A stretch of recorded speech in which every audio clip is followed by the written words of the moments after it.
Olá a todos, olá a todas. Hoje tem lua cheia no céu. Então, se tem lua cheia no céu é porque a gente já está no dia 15 de Nissan.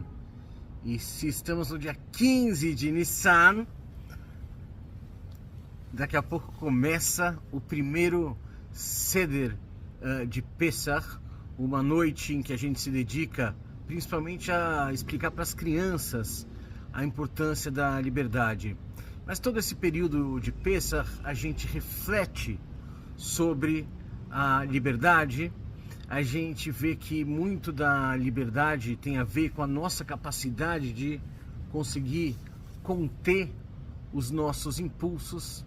Vocês imaginam, através dos milênios, o que os rabinos não produziram de material a respeito de Pesach e a liberdade?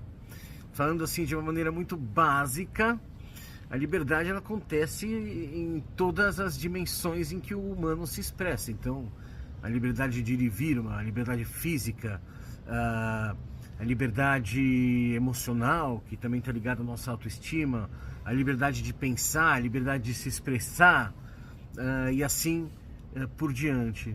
De tantas coisas que a gente pode falar sobre liberdade, eu gostaria de falar uma coisa aqui, para ser a nossa mensagem para Pesach, porque de todas essas liberdades que eu mencionei, eu queria falar um pouquinho sobre a liberdade da alma.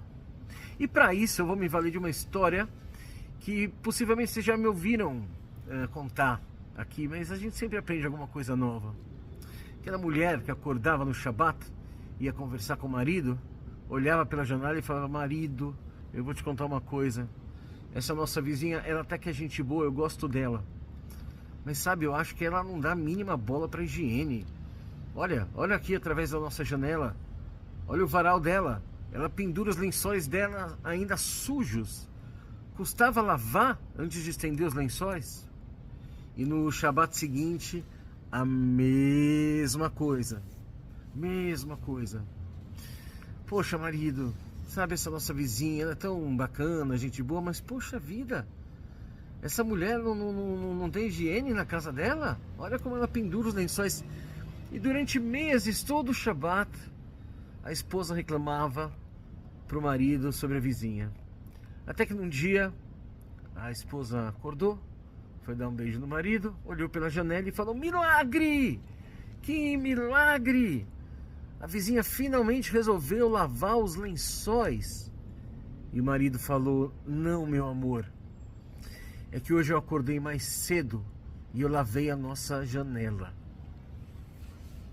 Eu gosto demais dessa história porque ela lembra a gente de que a gente tem esses instrumentos com os quais a gente percebe o mundo, os nossos 5 sentidos e a nossa mente, mas o que eles enxergam não é a realidade em si.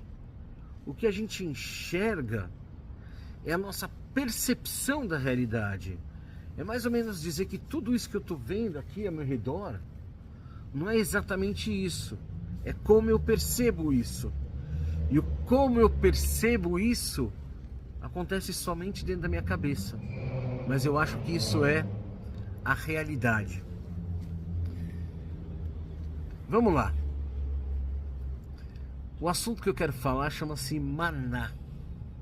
Maná, aquele alimento milagroso que caía do céu pra gente. E a maná, ela tinha 2 características muito interessantes. Enquanto a gente caminhava pelo deserto, a gente sempre tinha o que comer, porque caía maná, Deus provia maná. E o maná tinha 2 características que eu gostaria de destacar. A primeira, maná vinha certinho pro dia. A porção que você ia precisar para sobreviver aquele dia. A gente não podia guardar para o dia seguinte. Se a gente guardasse para o dia seguinte, o maná apodrecia. Agora, também o maná tinha uma outra característica e eu queria que a gente prestasse bastante atenção nessa característica. O maná não tem um gosto próprio. O maná tinha o gosto que a gente atribuía a ele ao comer. Duas pessoas comendo a mesma porção de maná iam sentir gostos diferentes, porque a pessoa que atribui gosto ao maná. E o que é que isso tem a ver com Pêssar? Vamos chegar lá. Para os cabalistas, o maná é que nem o tempo. Primeira coisa, a gente não consegue guardar o momento presente para outro momento. O momento presente é só agora. O maná do momento presente é só esse, é agora. Não tem como guardar. Mas a segunda coisa é a gente que atribui sabor ao momento presente. O tempo não tem um sabor por si só. Alguns bilhões de pessoas no mundo, neste exato momento, estão saboreando a passagem do tempo, cada uma à sua maneira. Então, primeira coisa, o maná lembra a gente da importância da presença, de estar no aqui e agora, porque esse aqui agora é só agora, é só agora, é só agora. E a eternidade está na profundeza do instante. Mas também o maná lembra a gente que o tempo presente tem o sabor que a gente atribui a ele.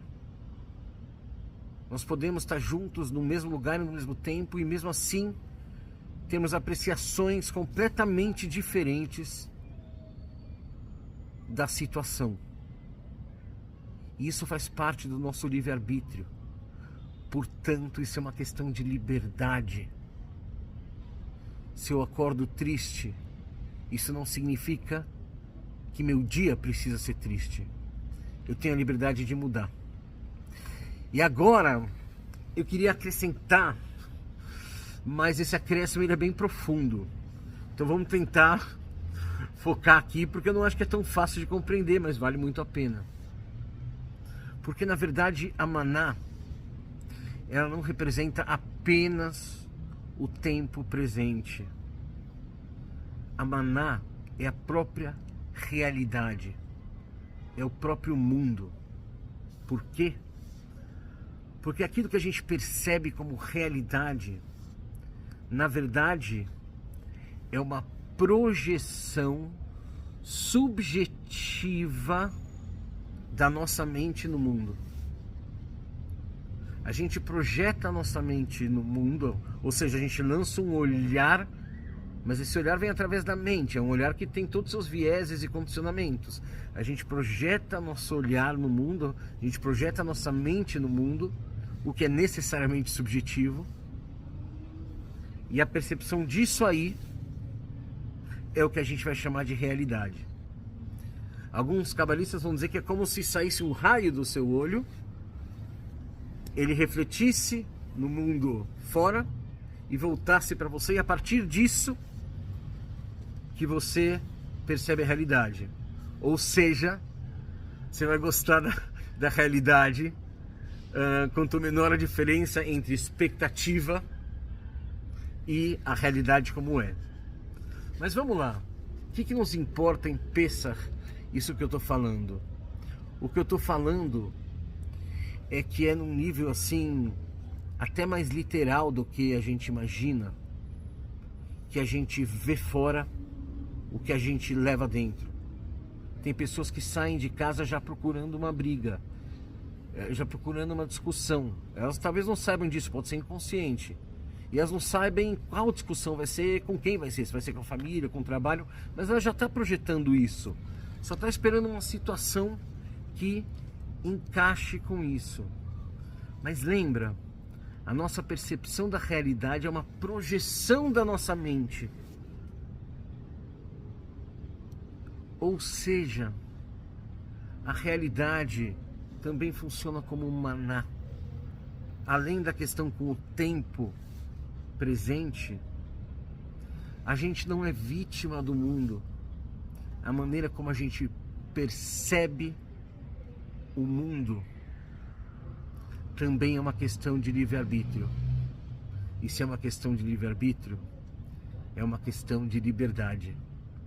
Que você tenha um Pesach Sameach e que daqui a um ano, se Deus quiser, se for a vontade de Deus e a gente estivesse falando, mas mesmo se a gente não estivesse falando, que daqui a um ano você lembre que por causa dos seus méritos que começaram nessa época do ano, que daqui a um ano você, as pessoas que você ama, eu, as pessoas que eu amo, nossa sociedade, nosso planeta, a humanidade, sejamos todos pessoas mais livres. Hag Sameach!